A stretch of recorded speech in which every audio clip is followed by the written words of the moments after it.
Hey guys, it's me.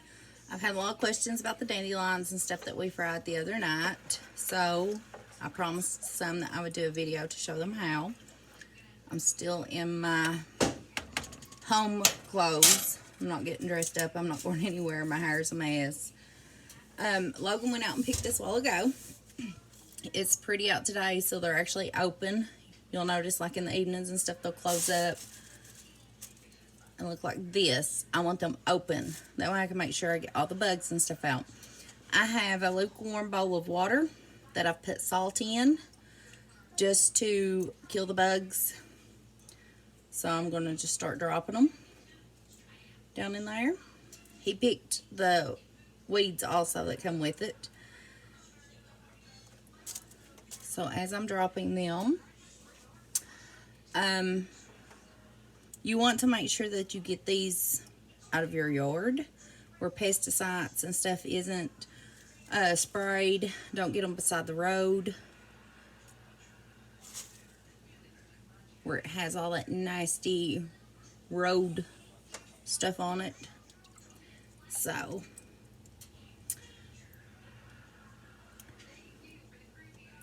let's see. The best time to pick is in the spring, of course. Everything on a dandelion is you can eat. You can eat the leaves, the root, the stems. I just prefer not the stems. The flowers. You can also clean these with 1 part vinegar and 4 parts water. I don't like to use my vinegar because I use that a lot for canning and pickling. So I prefer salt, just regular table salt. Now, the leaves that are on them, if you see, they're bitter. You can eat those raw.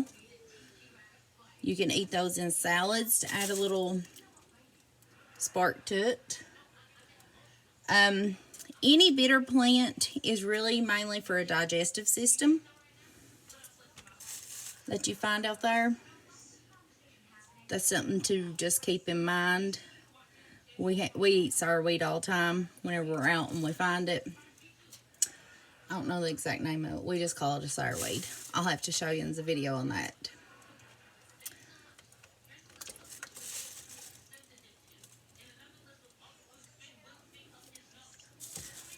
Let me think. A bitter plant is great for the digestive system. This is great for liver. It's packed full of vitamins and minerals. Infections, muscle aches, joint pains, eczema or eczema, whichever one you call it. It's a mild laxative also, can be used for constipation. It reduces high blood pressure and it removes extra water from your body. So if you're on, I can't even think of the medicine it's called, like fluid pills, this is a great flower for reducing the water in your body without having to take the pills. I'm just pinching the stems off, like I said, and I still leave a little bit of the stem. I don't mess with the bottom of the flower. I still leave a little bit of the stem. Some's longer, some shorter. It don't matter. Stem is edible. This is great for gout. Dandelions are known to remove the uric acid in your body, so it helps with that. Until Logan just went picking. You can fry these up and eat them. You can eat these raw. It don't matter. This does help remove the toxins and poisons from your body. It helps with hives, allergies, fevers, hay fever. It acts like a stimulant for your body. So like if you have anxiety,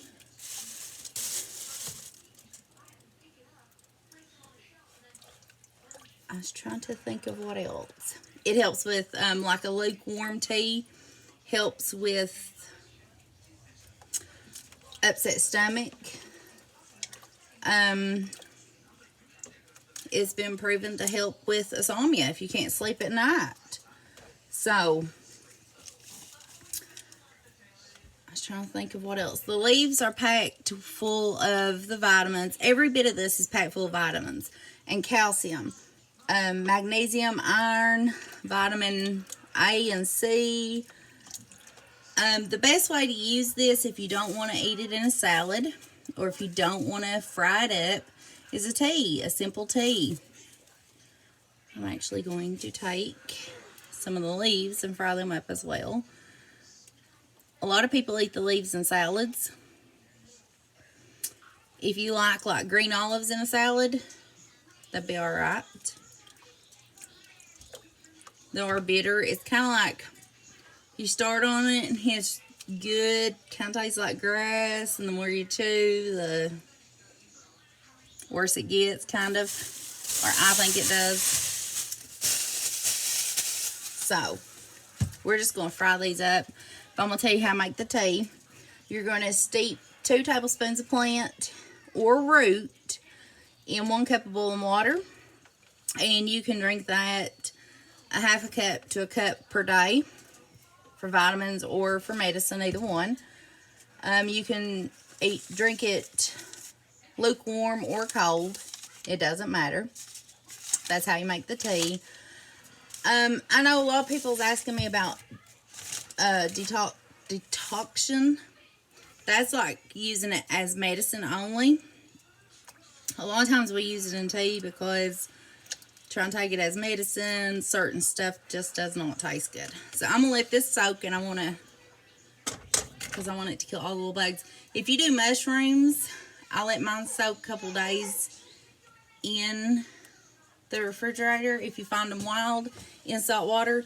And if you ever go back and look at them, on the top of the water, you'll see all these little tiny bugs. And it's actually mites. So that's the reason why I use salt water on everything and let it soak. The medicine-wise is for dandelions is you're going to take 4 ounces of fresh plant and 2 pints of water. And you're going to let that boil gently for, I don't know, it takes a while because you want that to simmer down where you get 1 pint of water and that's it. You'll take 3 to 4 tablespoons of that 6 times a day, depending on what you're using it for. A cold extract to get the vitamins and stuff, or to use for medicine, is 2 tablespoons of plant and 1 cup of water. And you just let that set for 8 hours. I like to put mine in a windowsill. That way I know the sun is actually working its magic and getting all the vitamins out for me into my water. Some people use this as a juice. I do not like it as a juice.